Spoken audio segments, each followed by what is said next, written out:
Hello दोस्त, आपका स्वागत है एमएस आर्ट्स क्लासेस में।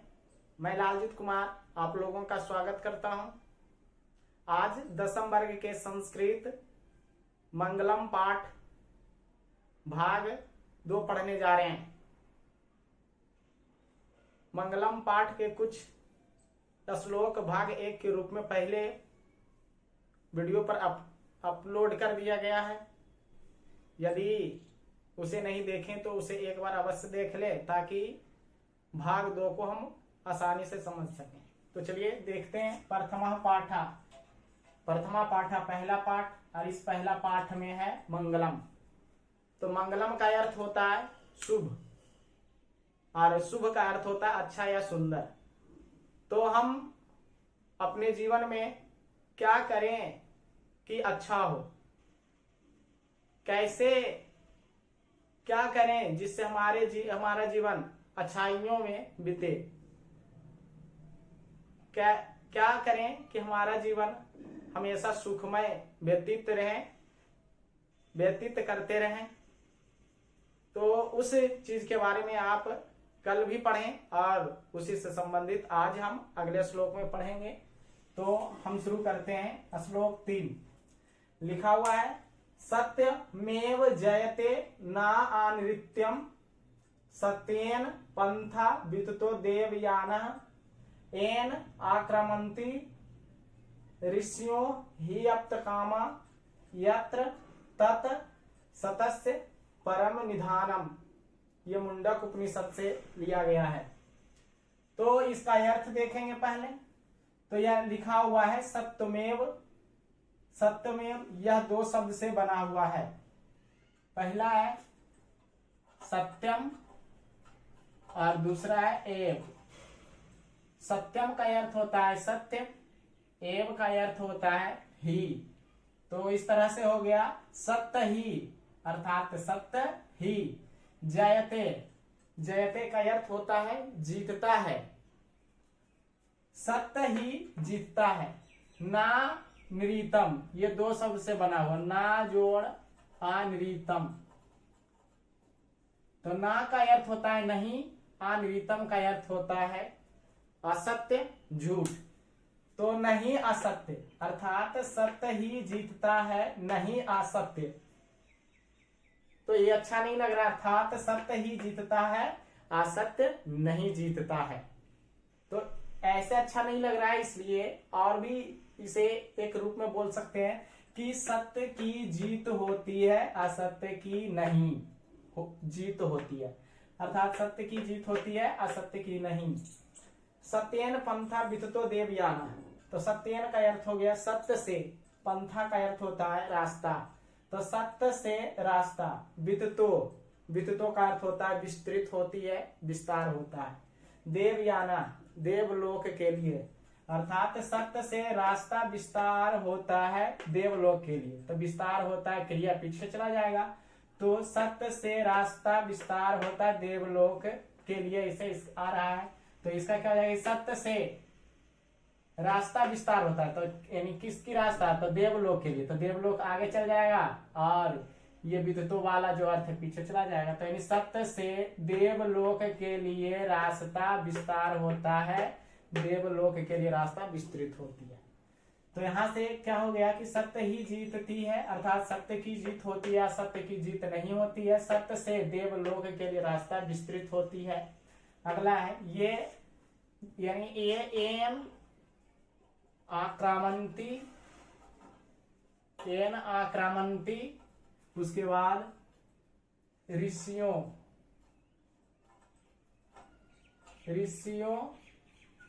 शब्द से बना हुआ था। ये न मतलब होता है जिसे, आक्रामंती मतलब पहुंचते हैं, और ऋषियों मतलब ऋषि, जिसे। तो जिसे अच्छा नहीं लग रहा है यहाँ, तो इसका अर्थ हो जाएगा जहां, और आक्रामंती पहुंचते हैं ऋषियों, ऋषि। ही अप्तकामा का अर्थ होता है, ये 2 शब्द से बना है, ही अप्तकामा। तो ही का मतलब निश्चय, अप्तकामा मतलब होता है मोक्षार्थी। तो जिसे, तो ये अर्थ गुप्त रहता है। तो पहुंचते हैं ऋषि, ही निश्चय, अप्तकामा मोक्षार्थी। तो ये मोक्षार्थी ऋषि तक लगेगा, तो क्या हो जाएगा, पहुंचते हैं यानी पहुंचते हैं मोक्षार्थी ऋषि निश्चय। तो ये पहुंचते हैं क्रिया है, तो पीछे चला जाएगा, तो मतलब मोक्षार्थी ऋषि निश्चय पहुंचते हैं। और यत्र, यत्र का मतलब होता है जहां, तत् का मतलब होता है वह या उस, सतस्य का मतलब होता है सत्य का, तो जहां उस सत्य का परम श्रेष्ठ निधानम भंडार है, जहां उस सत्य का श्रेष्ठ भंडार है। तो क्या हो गया कि मोक्षार्थी ऋषि पहुंचते हैं जहां उस सत्य का श्रेष्ठ भंडार है। तो क्या हो गया कि सत्य ही जीतती है, अर्थात सत्य की जीत होती है, असत्य की जीत नहीं होती है। सत्य से देवलोक के लिए रास्ता विस्तार होती है। मोक्षार्थी ऋषिगण पहुंचते हैं जहां उस सत्य का श्रेष्ठ भंडार है। ये इसका अर्थ हो गया। तो हम यहां पर देखेंगे कि सत्य ही जीतती है, अर्थात सत्य की जीत होती है। ये आप पैसा में भी लिखा हुआ देखे होंगे, सत्य में जयते। तो इसका अर्थ होता है सत्य ही जीतता है, या तो सत्य की जीत होती है। तो सत्य क्या है, तो सत्य का मतलब होता है सच बोलना। और यदि हम सच बोलते हैं तो आसानी से हम क्या है, सही कार्य करेंगे। क्योंकि गलत यदि करेंगे तो हम सच बोल देंगे, जिससे क्या होगा कि हमें किसी के द्वारा दंडित किया जाएगा।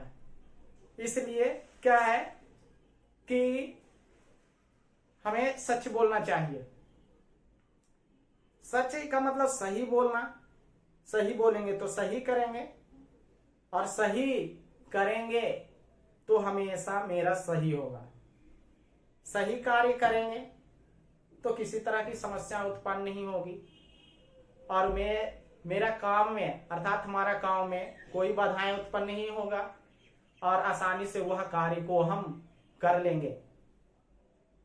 इस तरह से सच बोलने से सही करेंगे और काम को हम आसानी से कर लेंगे। उस काम पर हम विजय प्राप्त कर लेंगे, उस काम को हम आसानी से यानी सफल हो जाएंगे उस काम में। इसलिए कहा सत्य की जीत होती है।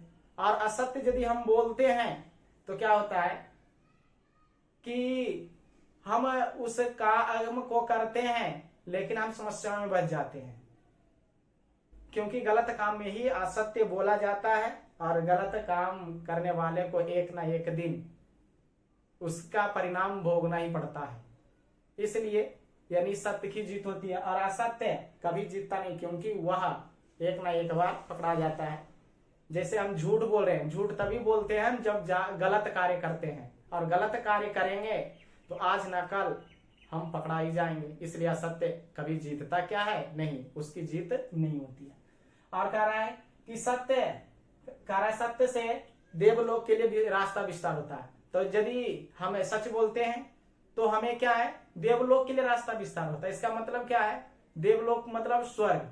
स्वर्ग का मतलब क्या, स्वर्ग का मतलब यह है कि जहां अच्छे अच्छे लोगों की सभा है, जहां अच्छे अच्छे लोग रहते हैं, जहां श्रेष्ठ लोग रहते हैं, महान लोग हैं, तो उन लोगों के बीच हमें जाने की उम्मीद बढ़ जाती है। उन लोगों के पास चले जाते हैं, जिससे क्या होता है कि हमारा जीवन सुखमय शांतिमय होता है, जिससे जीने में खुशी ही खुशी प्रतीत होता है, और हम भगवान को भी प्राप्त कर लेते हैं और स्वर्ग को प्राप्त कर लेते हैं।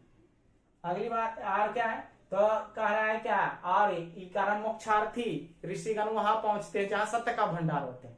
तो मोक्षार्थी ऋषि का मतलब हो गया कि जो सिद्धि प्राप्त है, जो अनुभवी हो चुके हैं, जो पूरी तरह से अनुभव से भर चुके हैं, वो अपने अनुभव से क्या होता है, उस सत्य को प्राप्त कर लेते हैं, और हमेशा वह सुखी मय वातावरण में जीवन यापन, हमेशा सुख और शांति से जीवन यापन करते रहते हैं। इसलिए ऋषि मुनि लोग सत्य को प्राप्त करते हैं। तो यहाँ से क्या निष्कर्ष निकला कि हमें सत्य बोलना चाहिए। सच बोलेंगे तो सही करेंगे, और सही करेंगे तो क्या होगा कि मेरा जीवन सुखमय और शांतिमय बीतेगा, और खुशी खुशी हम लोग रहेंगे, और किसी तरह की समस्या उत्पन्न नहीं होगी। आसानी से हम अच्छा से रहेंगे और हमारे जीवन में अच्छाई होते रहेंगे। यह मुंडक उपनिषद से लिया गया है। अब यह जो श्लोक है मुंडक उपनिषद से लिया गया है, तो यहाँ से आपका सवाल आएगा कि किसकी जीत होती है, तो सत्य की। किसकी जीत नहीं होती है, असत्य से। असत्य की। सत्य से कहाँ की रास्ता विस्तृत होती है, तो देवलोक के लिए। या किससे देवलोक की रास्ता विस्तृत होती है, तो सत्य से। सत्य को कौन प्राप्त करता है, तो मोक्षार्थी ऋषिगण। ऐसे आपका सवाल आएगा। या तो क्या है, ऐसे भी रहेगा कि सत्यमेव जयते किस उपनिषद से लिया गया है, तो मुंडक उपनिषद से। ऐसा आपका ऑब्जेक्टिव सवाल रहेगा। चलिए अगला हम देखते हैं। लिखा हुआ है यथा नद्या स्यंदमानः समुद्रे अस्तम गच्छन्ति नाम रूपे विहार तथा विद्वान नाम रूपात विमुक्ता परात परम पुरुषम उपैति दिव्यम। ये आपका ये भी श्लोक आपका मुंडक उपनिषद से लिया गया है। मुंडक उपनिषद से लिया गया है। तो यहाँ पर हम देखते हैं यथा। यथा का अर्थ होता है जैसे। नद्या का अर्थ होता है नदी। तो जैसे नदी, स्यंदमाना बहती हुई, तो जैसे नदी बहती हुई, समुद्र समुद्र में, अस्तम गच्छन्ति मिल जाती है, अर्थात जैसे नदी बहती हुई समुद्र में मिल जाती है, नाम रूपे, नाम रूप विहाय छोड़कर, तो नाम रूप छोड़कर अर्थात मिल जाती है, तो ये आपका पीछे चला जाएगा। तो जैसे नदी बहती हुई नाम रूप छोड़कर समुद्र में मिल जाती है, तथा वैसे विद्वान, विद्वान नाम रूपात, नाम रूप, विमुक्त बिल्कुल मुक्त होकर अर्थात छोड़कर, तो वैसे विद्वान नाम रूप छोड़कर परात परम श्रेष्ठ पुरुषम उपैति पुरुष को प्राप्त करता है। पुरुषम जोड़ उपैति ये टूटेगा, तो श्रेष्ठ पुरुष को प्राप्त करता है। दिव्यम दिव्य पुरुष को, अर्थात श्रेष्ठ पुरुष एवं दिव्य पुरुष को प्राप्त करता है। तो क्या हो गया कि जैसे नदी बहती हुई नाम रूप छोड़कर समुद्र में मिल जाती है, वैसे विद्वान नाम रूप छोड़कर श्रेष्ठ पुरुष एवं दिव्य पुरुष को प्राप्त करते हैं। तो यहाँ पर हम देखेंगे कि जैसे नदी करा है कि जिस तरह से नदी बहती हुई जाती है, अपने धारा को यानी बढ़ाते हुए जाती है, और बढ़ाते हुए अर्थात बहती हुई जाते जाते अपना नाम और रूप को त्याग देती है और समुद्र में जाकर मिल जाती है। तो ठीक उसी तरह से विद्वान जो है, विद्वान पुरुष हैं, तो वो भी अपना नाम रूप को छोड़ देता है, त्याग देता है, और श्रेष्ठ पुरुष एवं दिव्य पुरुष को प्राप्त कर लेता है। तो यहाँ पर क्या है कि आप देखते हैं कि एक छोटी छोटी नदी अर्थात छोटी छोटी नदी बड़ी बड़ी नदी में जाकर मिल जाती है। तो जो छोटी नदी का आकार, रूप और धारा है, वो बड़ी नदी में मिलने के बाद अपना त्याग देता और बड़ी नदी का रूप अर्थात आकार, धारा और जो है रूप धारण कर लेता है। तो ठीक उसी तरह से फिर क्या है कि बड़ी बड़ी नदियां क्या है बहती हुई जाती है, और वही बहती हुई नदी क्या है एक बड़े सागर में मिल जाती है। तो जो नदी होती है उस नदी का आकार सागर में मिलने के बाद खत्म हो जाता है। जिस तरह का नदी का आकार, जिस तरह से तेजी से धारा को बहाते हुए जाता है, उसकी धारा का पानी इधर उधर होते जाता है, वह धारा का पानी समुद्र में मिलते ही अस्थायी हो जाता है, और जो आकार रहता है नदी का, वह नदी का आकार भी विलुप्त हो जाता है, और समुद्र का आकार बहुत बड़ा, और वहां पे पानी की धारा भी शांत हो जाता है। तो इस तरह से नदी हमेशा बढ़ते जाता है और अपना नाम को भी त्याग देता है कि कौन सी नदी है, किस तरह की नदी है, ये पता नहीं चलता है, बल्कि सागर के नाम से वह जाना जाता है। और उसका रूप और आकार और पानी की जो धारा है वह भी विलुप्त हो जाता है, और समुद्र का रूप धारण कर लेता है, और वहां पानी जाकर स्थिर हो जाता है। तो ठीक उसी तरह से कारा विद्वान पुरुष जो है वो हमेशा आगे बढ़ते जाता है और अच्छे अच्छे सत्य कर्म करते जाता है।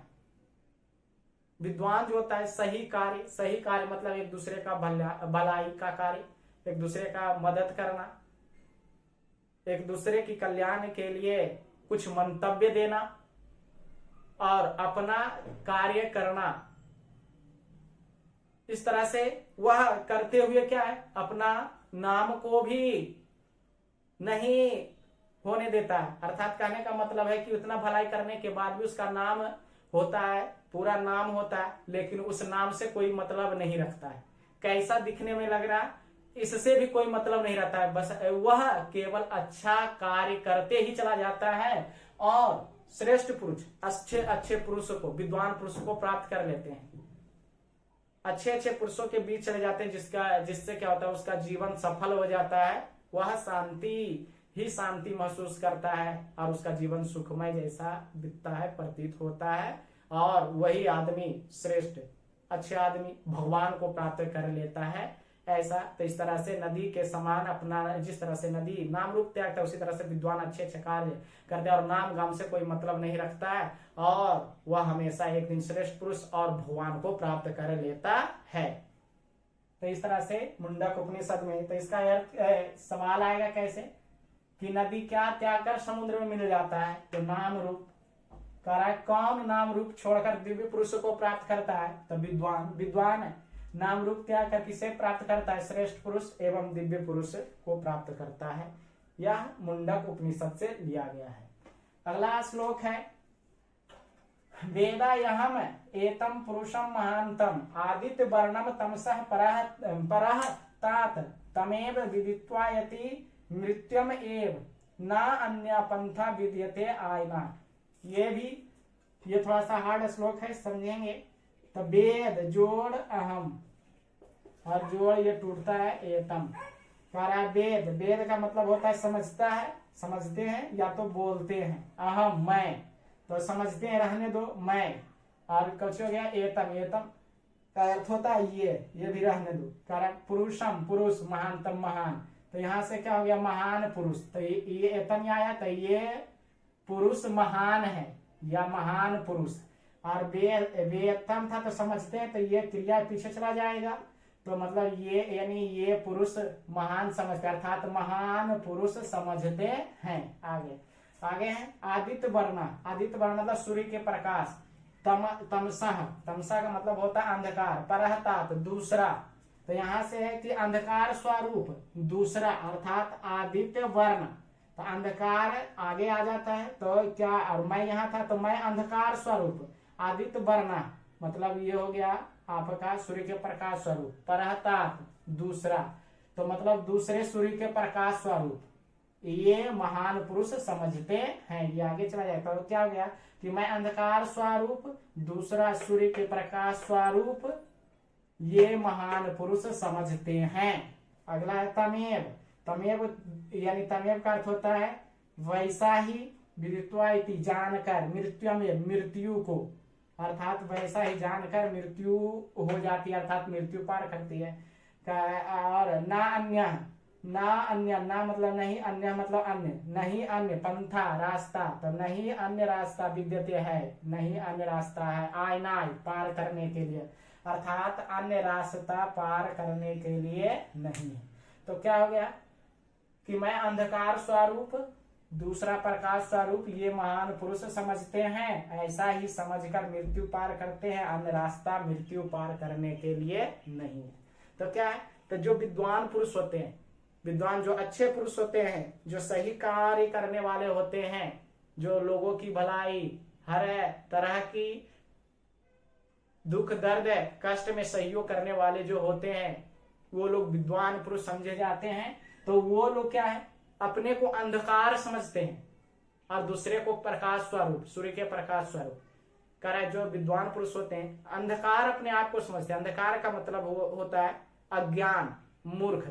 तो विद्वान पुरुष हमेशा अपने आप को मूर्ख समझता है, वह ज्यादा विद्वान या ज्यादा गुणवत्ता वाला नहीं समझता है, बल्कि क्या है, लोगों के अपेक्षा वह नीच ही समझते हैं, लेकिन उनमें गुणवत्ता कूट कूट कर भरी होती है। और दूसरे को वह विद्वान समझते हैं, दूसरे ही व्यक्ति, अर्थात सूर्य के प्रकाश मतलब दूसरे ही विद्वान है। मैं मूर्ख हूं और दूसरा विद्वान है, दूसरे लोग ही अच्छे अच्छे कार्य कर रहे हैं, अच्छे अच्छे जगह पर लोगों की भलाई, लोगों की कल्याण कर रहे हैं, ऐसा जो समझता है वही व्यक्ति, वही पुरुष विद्वान है। ऐसा विद्वान पुरुष ही समझता है, और ऐसा समझने के बाद क्या है, मृत्यु पार कर जाता है।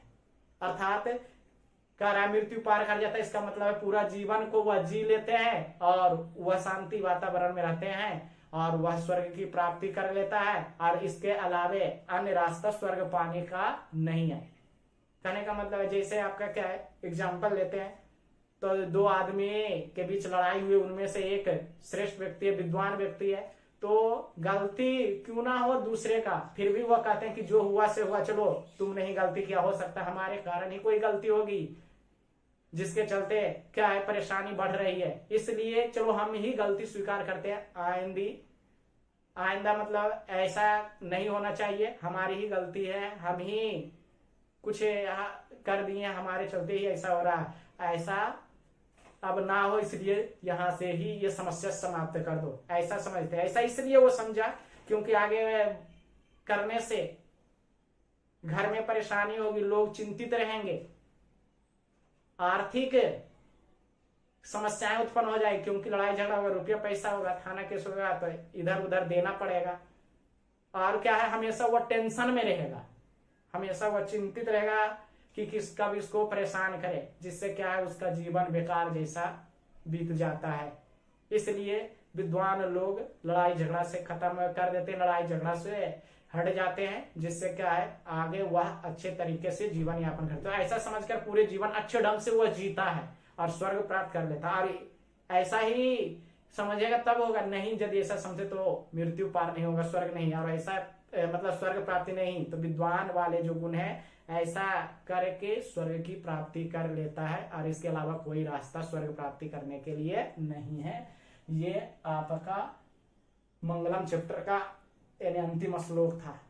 तो आज का वीडियो यहीं तक, अगला इसका प्रश्न उत्तर लेकर आएंगे। यदि आपको वीडियो अच्छा लगा तो लाइक, सब्सक्राइब एवं कमेंट जरूर करें ताकि हम भी कुछ आपकी समस्याओं को समझे और कुछ अच्छा और करने की कोशिश करें। धन्यवाद।